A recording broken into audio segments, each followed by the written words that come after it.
Hi guys, so for this video we're focusing on grassroots organizing in urban communities.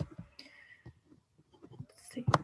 Okay, so community organizing is basically you're bringing a bunch of members in one community together and you're working towards creating some sort of change. So in this form of organizing, strength is drawn from numbers, participatory processes, and local leadership so that power disparities can be mitigated, social change can be created. So basically, um, the goal is you're bringing people together, like everyday average citizens together, and giving them a voice so that they have some say in the policies that are going to affect them and their communities. And so when it comes to grassroots, it's really doing this from the ground up. If you were to Google search grassroots, which I did, obviously, one of the definitions you'll find is it's the most basic level of society or of an organization, especially viewed in relation to higher or more centralized positions of power. So grassroots movements use people in specific counties, districts, regions as the basis for a political or economic movement. And so you're really using these collective action of these everyday average citizens from a local level to create change.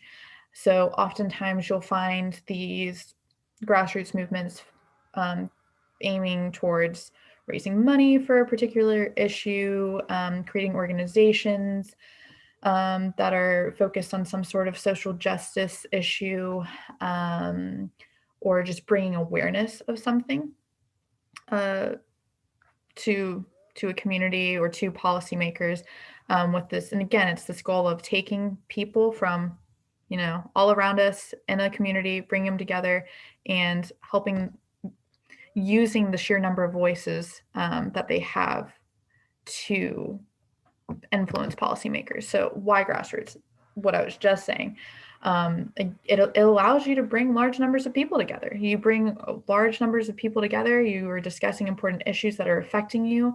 And it's these large numbers that are important because they're what's having an impact on decision makers, representatives, policymakers. They see these large petitions, protests, fundraisers, what have you, and they're seeing like, okay, clearly this issue is important to the people I represent. I should act accordingly, or I should vote a certain way. That's the goal. And so oftentimes these methods of grassroots organizing are quite effective, and they can achieve changes in policies and systems at local levels usually, but can also happen at a regional level and even national levels. Um, these are some examples of grassroots in urban communities. So if you look into grassroots movements in urban communities, a lot of times you'll find them centered around community gardens, environmentalism. I think a large reason why that is because you'll find in a lot of the articles I read that there are what's called urban deserts. And so you have these places in cities where there aren't a lot of options to healthy, natural foods. Or it's just those foods are really expensive. And so the city of Boston, what they've done is they've started sponsoring community gardens. So they give low income neighborhoods funding to start gardens, and the sponsorship helps these low income communities to build gardens, grow things there. Everyone in the community has access to them. And so it gives these people a real sense of achievement because they're accomplishing something. And also, they now are having access to whole, healthy foods, which is good for them. And it's been quite effective.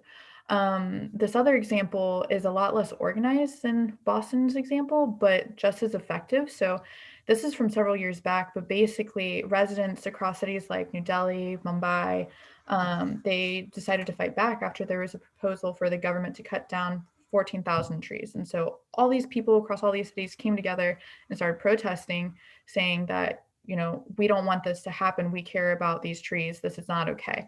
And this is a moment where you have all these citizens saying, you know what, we're a country where we're becoming more and more urbanized, where our population is rapidly growing. Like, we need to start taking care of our environment. And so we're going to take a stand.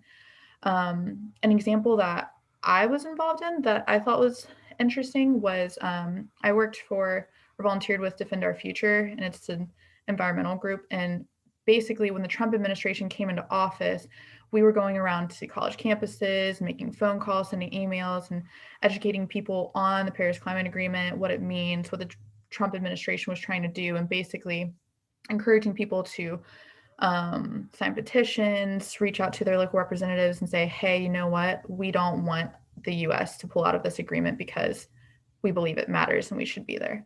And so it's very impactful. Um, Lastly, how does this apply to our class? Obviously, this is a social work class focused on social justice and focusing on social justice through policy, right? And so grassroots organization is you're taking, you know, everyday citizens who are being affected by all these policies and giving them a voice to create social change. And so you're bringing people together to work work collectively to influence policies and policymakers so that they vote on bills and things in a way that is going to benefit them most. And that's all I got for you.